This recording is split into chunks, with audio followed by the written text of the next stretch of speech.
오늘 야곱의 오늘은 가장 핵심적인 내용을 여러분과 함께 나눠보도록 하겠습니다. 야곱의 가장 중요하고 제가 가장 좋아하는 야곱인데 여러분과 함께 야곱의 그 클라이막스, 어떻게 야곱이 변화된 사람으로 살아갈 수 있는 것인가를 살펴보기로 원합니다.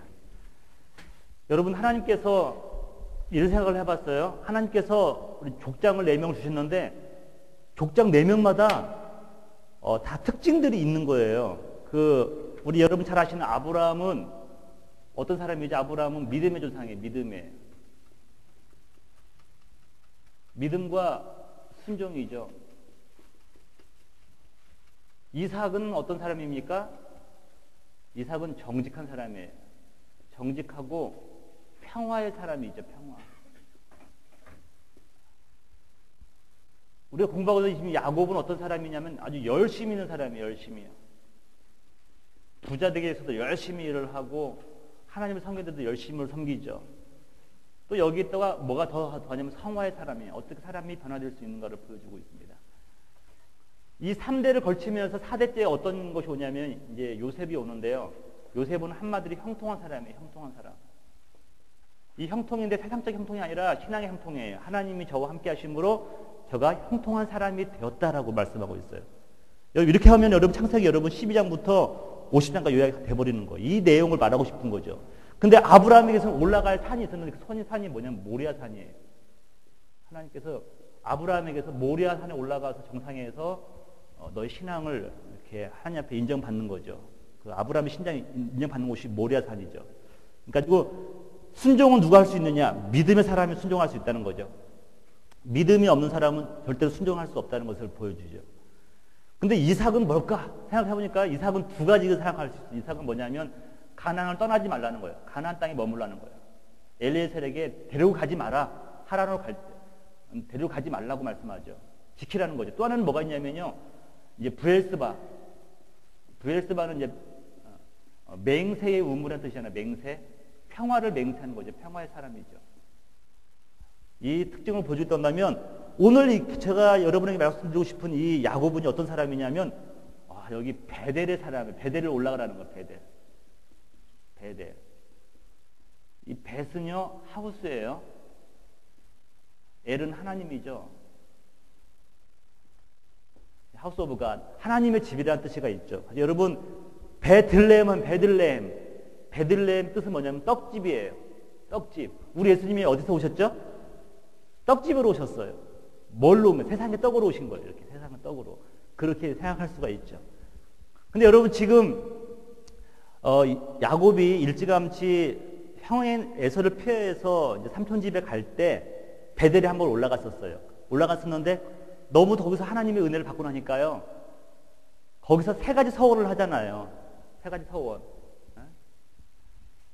나를 안전하게 내가 먹고 배부르고 부자가 되어 돌아오게 한다면 이런 내용이 결국 야곱은 여러분도 야곱 같은 기도를 하세요. 여러분. 일찌감치 했어야 되는데 지금 하셔도 돼요. 근데 야곱은 71세 때 떠났으니까 71세 때.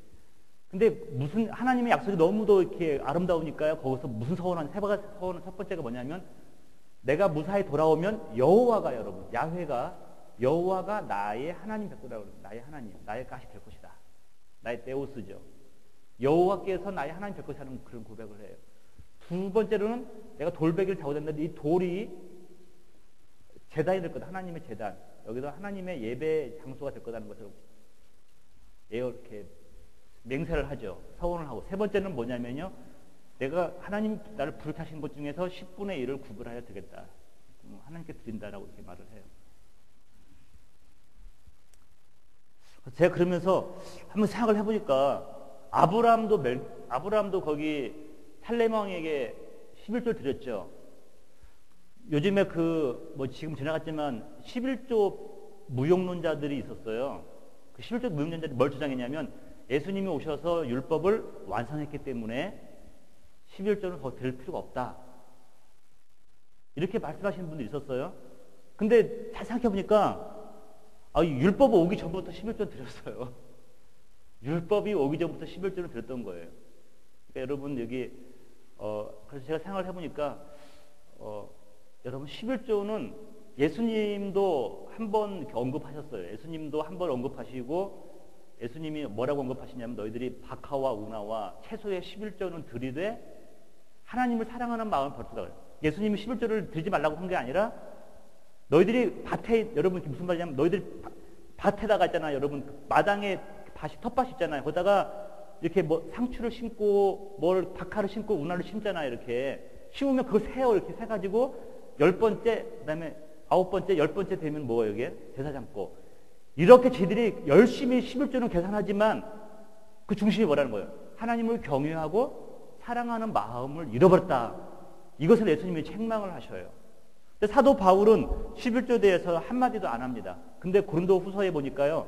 고린도 교인들에게 편지를 써요. 뭐라고 썼냐면은 내가 너희들이 연보를 준비하도록 미리 내가 편지를 쓴다라고 말을 하면서 심은 대로 거두리라. 많이 심은 자는 많이 거두고 적게 심은 자는 적게 거둔다. 그러면서 이걸 통하여서 하나님의 일을 넉넉하게 하기 위해서 너희들이 열심히 드려라라고 사도 바울이 고린도 교회를 향해서 연보를 강조해요. 가지고 사도 바울은 11조는 얘기 안 했는데 연보를 강조했어요. 그러면서 어쨌든 지금 오늘 지금 우리 살펴볼 수 있는 것이 뭐냐면요. 지금 야곱이 여기 이 문제에 걸려 있는 거예요. 야곱이 지금 이 문제에서 자기가 서원을 했는데 여호와가 나의 하나님이라고 하셨고 돌베개 참 거기가 이제 제단이 될 것이라고 고백을 하고 10분의 1 되겠다고 약속했는데 여기에 딱 걸려서 지금 오도가도 못하는 심정입니다. 하나님이 말씀대로 복은 주셨는데 이제는 이걸 하려고 하니까요. 손해가 너무 막심한 거야. 그러니까 빙빙빙 돌기 시작하는 거예요. 그러면서 지난주까지 이제 살펴봤는데 오늘은 5번째 본성의 사람을 보겠습니다. 본성의 사람. 저는 이것이 인간의 본성이라고 생각해요. 여러분 본성이라고 할 때 우리 사도 바울이 본성에 대해서 본성은요 여러분 어떤 거냐면 네이처도 되죠. 네이처도 돼요. 근데 플래시를 말하는 거예요. 육체를 말하는 거예요. 육체. 그리고 성령과 반대되는 개념이에요. 홀리 스피릿과 반대되는 개념이 본성, 플래시, 육체 그것을 상징하는 겁니다. 인간의 본성. 여러분 지금 이제 인간의 본성이 어떤 것인가에 대해서 지금 저희가 여러분 나누기로 원하는데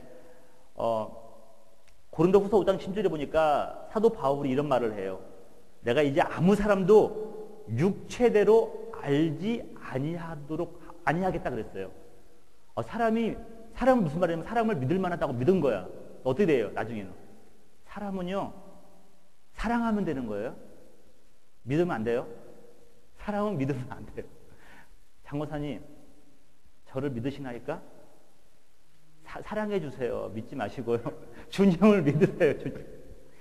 사람을 믿으면은 실망하게 발등시키게 돼 있어요. 근데 사람은 사랑할 대상, 하나님은 믿음의 대상, 물질은요 선용의 대상이에요. 여러분 주신 물질들은 선용을 해야 되는 거죠. 사람은요 거꾸로 되어 있어요. 사람은 믿고 물질은 사랑하고 물질은 사랑이고 위에 사람이 본성이라고요. 본성. 여러분 그러면서 인간의 본성을요 제가 세 가지 요약을 해봤어요. 뭐냐면 첫 번째 자기 사랑이에요. 여러분 자기 사랑이 얼마나 큰지 아십니까? 저도요 제 아내 솔직히 말해서 제 아내가 아프다고 온다면 조금 이렇게 아프냐 표정은 좀 아픈 척하면서 이렇게 표정 관리만 해요. 제가 좀 아프잖아요. 바로 누워버려야. 제가 아내 보고 아내가 아플 때 걱정되는 게 뭐냐면 대번에 밥은 누가 해서 애들 먹이지? 난 솔직히 말해 남자는 그런 생각 들더라고요. 아내가 아프다니까 어제도 아프다고 하길래 제가 약을 찾아다 줬으니까 하는 말이 애들보다 낫대 남편이. 그거 있잖아요. 이 방 저 방보다 서방이 좀 낫대. 그래서 저 마음 뭐냐면은 현업밥은 누가 해? 남자는 다 이래요. 근데 다 뭔 얘기예요, 여러분? 자기 사랑이 있어요. 지금 더 나가서 자기 숭배가 돼요. 자기 숭배, 여러분. 여러분 여기 요즘 젊은이들을 말해서 뭐라고 말하냐면 미 제너레이션이라고 그래요. 자기를 사랑하는 세대예요. 미 제너레이션. 나만 알아달라는 겁니다, 여러분. 또 세 번째는 뭐냐면 두려움, 죽음을 두려워하는 존재잖아요. 근데 이것도 마찬가지지만 이것을 통과하지 않으면요 신앙으로 나갈 수가 없다는 거죠. 제가 오늘 밖에 여러분 여러 가지 책들 제가 이렇게 오늘 고전들을 막 읽는데 계속 이야기가 뭐냐면요. 요즘에 고전들 다 내용이 그거예요. 너를 부인하라. 너를 죽어라. 너 네 자신을 죽이라. 누가복음 14장 26절에 보니까 자기 목숨까지 미워하지 아니하면 능히 내 제자가 되지 못하고. 예수님이 하신 말씀이에요. 여러분의 목숨을요 미워하지 아니하면은 능히 예수님의 제자가 되지 못한다고 말씀하고 있어요. 근데 여러분 솔직히 말할게요. 새가족이 교회가 왔어요. 새가족이 아니라 여러분 새신자가 온 거야. 교회를 처음 나오신 분이 있는 거야. 근데 그분에게 너의 형제와 부모와 자녀와 너 자신을 미워하지 아니하면 능히 신앙인이 되지 못한다. 말해야 돼, 말해야 돼요. 아니 말해야 돼, 뭐 기다려요? 처음부터 어떡하냐고요? 근데 제가 읽은 책들마다 요즘 교회가 실패하는 이유가 이렇다는 거야. 예수님은 12명을 제자 만들어가지고 11명으로 세상을 변화시켰는데 여러분 지금 한국의 모 교회인 사랑의 모 교회 있잖아요. 거기는 제자 훈련이 2만 5천 명이 제자 훈련을 받아요. 세계가 뒤집어집니까 여러분? 예수님은 11명만 제자 만들어놨는데도 세상을 뒤집었다니까요. 여러분 수많은 교회들이 제자 훈련을 해요. 어때요 여러분? 문제는 뭐냐면 이걸 말을 못하는 거예요. 이거예요. 성경에서는 너 자신을 부인하라는 말을 못하잖아요. 친구를 위해서 목숨을 버려라는 거죠. 아이 그건 성경에 있는 말씀이 우리는 그렇게 말한다니까요. 근데 주님은 뭐냐면 제자라고 한다면 마땅히 그래야 된다는 것을 말씀하고 있는데 여러분 요즘에 그래서 제가 막 도전을 받는 거예요. 도대체 자기 목숨까지 좀만 아프면 불어 누워가지고 뭐 그러는데 너무너무 자기 자신 사랑하는데요. 근데 이것을 깨트리지 않으면은 이 번성의 문제를 해결하지 않으면은요 온전한 신앙의 길로 나갈 수 없다는 것이 사도 바울이 계속 말하고 있는 거예요. 여러분 창세기 32장 6, 8절 한번 또 볼게요. 사자들이 야곱의 이제 사자들이죠. 야곱에게 돌아와 이르되 우리가 주인의 형 에서에게서 이름즉 그가 400명을 거느리고 이런 400명 동그라미 치시고 이게 뭘 하냐면 에서의 분노가 얼마나 큰가를 알 수 있어요. 에서의 분노가. 여러분 그 야곱을 죽이려고 오는데 400명을 데리고 와요. 이건 뭐냐면 에서가 얼마나 분노하고 있는가를 보여주는 거. 또 하나는 뭐냐면요. 야곱의 부가 얼마나 창대했는가를 보여주는 거예요. 야곱의 새가 얼마나 컸는가를 보여주는 거예요. 400명이 야곱을 치러 오는 겁니다. 거느리고 주인을 만나려고 오더이다. 여러분 이 앞에서 여러분 자기를 사랑하고 자기를 숭배하고 이 사람이 더 두려운 겁니다. 야곱이 심히 두렵고 답답해요. 무슨 말이에요? 자기를 너무 사랑하는 거예요. 여러분 이 위기가 정도 되면은요 저 여러분들은요 하나님께 바짝 엎드려야 되잖아요. 야곱은 근데 꾀를 씁니다. 자기와 함께한 동행자와 양과 소와 낙태를 몇 대? 2대로 나눈다. 이게 무슨 말이야? 한 대가 치면은 한 대는 피하는 거야. 한 대는 절반은 건지겠다는 거야. 여러분 지금 이 야곱의 그 마음을 여러분 보겠습니까? 여러분 이게 인간의 본성 아니에요? 저거 잃으면 이거라도 건져야 될 텐데 또 이거 잃으면 저거라도 이게 인간의 본성이거든요. 야곱이 철저하게 자기 본성의 문제에 직면하게 되는 겁니다. 근데도 문제가 뭐예요? 답답한 거죠. 자기와 함께 동행자의 양과 소와 낙타를 2대로 나누고 에서가 와서 한 대를 치면 남은 한 대는 피하리라 하고 이렇게 약은 사람이니까요 이걸 못 올라가는 거예요. 어디를요? 이 베델에 올라가면 문제가 해결되는데 베델에 올라가는 이유가 뭐냐면 자기 소유도 지금 그 포기 못하는 사람인데 어떻게 여호와 하나님을 나의 하나님으로 섬길 수 있냐고요. 제단을 쌓을 수가 있으며 어떻게 11조 생활을 할 수 있겠느냐고요. 여러분 11조 생활은 이제 다른 거 아니에요. 여러분이 뭐냐면 나의 소유를 하나님 주셨다고 하는 신앙 고백이에요. 나의 소유는 모두 하나님으로부터 왔다고 하는 건데 근데 여기를 못 올라가니까 이 전혀 생활이 안 되니까 문제가 계속 꼬이는 겁니다. 이게 바로 인간의 본성으로 나갈 때 우리는 부딪힐 수밖에 없는 상황을 보이고 있는 거예요. 여러분 그 죽음 앞에서조차도 자기 소유에 집착하고 있는 그 인간의 본성이에요. 어떤 분들은 여러분 저기 빚을 많이 진 사람은 쉽게 죽어요, 못 죽어요? 사실 죽으면 아무 상관없는 거죠. 많이 가진 사람도 잘 못 죽고 빚진 사람도 못 죽고 그렇잖아요. 다들 뭐 어떻게 갚을까, 염려할까, 자녀들이 어떤 해가 올까. 죽음 앞에서조차 죽음 다 끝인데도 불구하고 사람은 집착하는데 그 본성을 우리는 바로 야곱의 통하여서 우리의 모습을 보게 됩니다. 근데 이것이 자기 사랑과 자기 숭배와 두려움을 깨트리지 않는 한 하나님 앞으로 베델 앞으로 나가지 않는 한 하나님과 영적인 교제를 나눌 수 없다는 것이 지금 야곱을 통해서 보여주고 있는 거예요. 근데 여러분 야곱에게도 회복의 경험이 시작됩니다. 자, 여러분 한번 따라서 해보세요. 에서 만나기 전에 하나님을 만나야 된다. 여러분 여러분의 예서가 있어요. 예서 덜컥 만나면 여러분 죽습니다. 근데 예서 만나기 전에 누구 만나야 돼요? 하나님 만나면요 에서 만날 문제가 풀리는 거예요. 이게 지금 오늘의 신앙의 회복의 첫 걸음이에요. 에서 만나기 전에 여러분 시집사님 남편 싫을 때 있어요 없어요? 싸우고 싶을 때 있어요 없어요? 그때 누구 만나야 돼? 하나님 만나고 가. 잘하셔. 집사님 가셔도 되겠습니다. 그래 여러분 예서 만나기 전에 하나님 만나면요 문제 풀리는데 문제가 뭐냐면요 하나님 안 만난다고 예서 만나는 거예요. 목사도 그러면요 실패할 수밖에 없어요. 저도 그래요. 예서 만나기 전에 하나님 만나야 되는데 고독한 싸움이 시작되는 거예요. 여러분 하나님과 씨름하는 야곱 고독한 싸움입니다. 여러분 인생이 고독해요. 나밖에 없는 것 같아요. 창세기 32장 이 사실을 보니까 야곱은 홀로 똥치대 홀로 우리 이성훈 집사님이 9시까지 홀로 남아 계시잖아요. 제가 보면은 거기서 근데 홀로 남아도 잠깐 그 즐기면 재미있겠더라고요. 혼자 일을 즐기면은 나름대로 낭만이 있어요.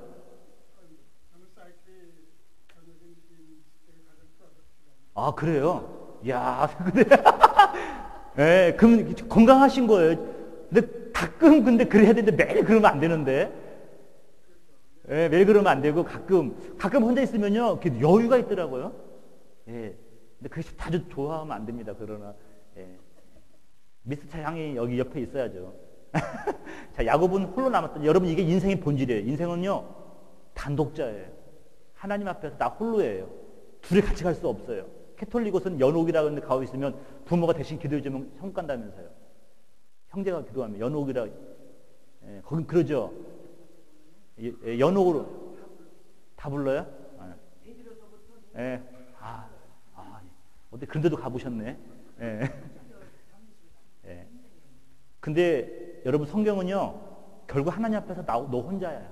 둘이 같이 우리는 혼자 있으면 외롭기 때문에요. 자꾸 우리는 뭔가를 모으려고 자꾸 그래. 근데 인생은 홀로라는 겁니다. 홀로 남았더니 어떤 사람이 날이 새도록 야곱과 씨름하다가 이 씨름 뭐냐면 내가 자기 사랑하는 거, 자기 숭배하는 거, 인생의 두려움, 죽음을 포기하지 않겠다는 거예요. 끝까지 이를 악물고 있는 게 뭡니까 여러분? 내가 이것을 내려놓지 못하겠다는 거예요. 야곱과 씨름하다가 자기가 야곱을 이기지 못함을 보고 그가 야곱의 허벅지 관절을 침해 야곱의 허벅지 관절이 그 사람과 씨름할 때에 어긋났더라. 하나님의 사람이죠. 여러분 여기 천사가 됐는지 누군 모르겠지만 어쨌든 천사랑 싸우다가 한 번 붙었는데 나중에는 여호와로 나와 이스라엘 하나님으로 나와요. 근데 어쨌든 이 씨름에서 지금 야곱이 끈질기게 매달리는 거예요. 근데 이 근본은 뭐냐면요. 내 인생의 문제 해결하는 거예요. 여러분 지금 여기서 지금 씨름하면서 나에게 부자 만들어 달라고 그러겠어요? 지금 아까 부가 얼마나 큰지 알죠? 400명이 와야 자기를 칠 수 있는 그 양이란 말이에요. 어마어마한 양이잖아요. 근데 거기다가 지금 씨름하면서 씨름의 내용이 아직도 내가 부유함을 달라고 하겠어요? 가장 근본적인 문제가 뭐냐면 이거예요. 내 인생을 해결해달라는 거예요. 문제를 해결해달라는 거예요. 에서가 문제가 아니라 지금 죽음의 문제도 있고요. 자기 살아가는 문제, 뭐 깨져야 될 부분이 있지 않나 싶은 거죠. 그가 이르되 날이 새려하니 나로 가게 하라. 야곱이 이르되 당신이 내게 축복하지 아니하면 가게 하지 아니하겠다. 여러분 야곱은 끈질긴 사람입니다. 여러분 찔긴 사람이에요. 축복하지 아니하면 내가 가지 아니하겠다. 이것 때문에 여러분 쫓겨난 거 아닙니까? 이것 때문에 그 장자 명문 산 건 아닙니까? 이것 때문에 부모님의 정든 부모님의 고향을 떠났던 거 아닙니까? 축복하지 아니하면 내가 가지 아니하겠다라고 하면서 막 고독한 씨름을 하는 거예요. 그 사람이 그에게 이르되 내 이름이 무엇냐? 그가 이르되 야곱이니이다. 여러분 야곱을 다른 말로 뭐냐면 자기를 사랑하던 사람입니다. 나는 사기를 치던 사람입니다. 나는 너무도 나를 숭배던 사람이란 뜻이죠. 나는 나를 섬기던 사람이에요. 나밖에 모르던 사람이죠. 다른 사람은 안중에도 없다는 거죠. 야곱이죠. 야곱이 누군가 했더니 다 우리들이에요. 여러분 개인적이에요. 우리가 나밖에 몰라요. 우리는 남의 아픔에 대해서는 잘 모르고 나 자신밖에 몰라요. 제가 요즘에 자녀들한테 내가 이렇게 깨닫는 게 너무 많아가지고 좀 이렇게 공수표처럼 남발하는 게 있어요. 마음은 아닌데 얘들아 나는 너희들이 공부를 못하도 너희들이 자랑스럽단다.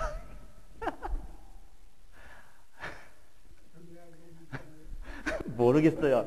일단 일단은 애들한테 막 그래. 이제 나는 니들이 좀 뭐 못나더라도 아빠의 자랑스러운 자녀들이야.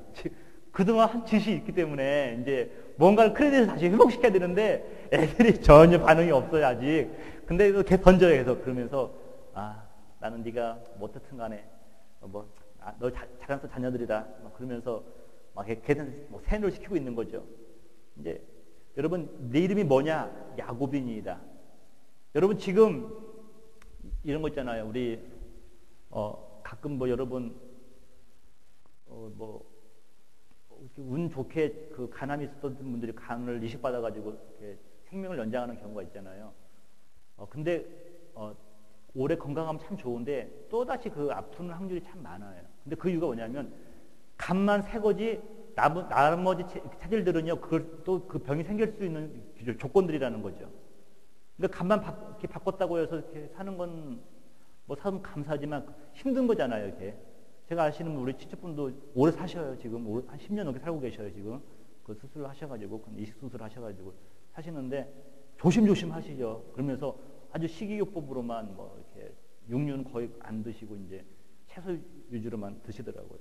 그분이 하시는 말, 자기는 미국에 와서 살았대요. 미국에 와서 살았다고. 한국에 있어서는 벌써 죽었을 거라고 얘기하더라고요. 근데 여러분 중요한 게 뭐냐면 야곱인이다. 무슨 말이냐면 복음 받기를 원하는데 이름은 뭐예요? 야곱이에요. 여러분 지금 여러분들이 하나님의 구원, 하나님의 뭐 축복, 하나님의 뭐 생명 이런 거 관심이 많지만 주님 물어보는 거예요. 너 이름이 뭐냐고. 아직도 야곱이에요. 아직도 내가 남의 발꿈치를 잡고 있는 사람이 아닙니까? 나 자신을 사랑하는 사람이 아닙니까? 이런 부분에 대해서 지금 야곱이 말하는 거야. 나 야곱입니다. 네 존재가 뭐냐? 이름 물어보니까 다시 이름이 뭐냐? 다시 존재가 뭐냐? 너의 존재가 뭐냐? 나는 야곱인이다. 그가 이르되 내 이름을 다시는 야곱이라 부를 것이 아니요. 존재가 바뀌어지는 거예요. 이스라엘이라 부를 것이니 이는 내가 하나님과 및 사람들과 겨루어 이겼습니다. 여러분 이스라엘 동갑 주시고요. 이제 하나님 사랑이에요. 이웃을 섬기는 사람이죠. 하나님 사랑, 이웃 섬기는 사람이에요.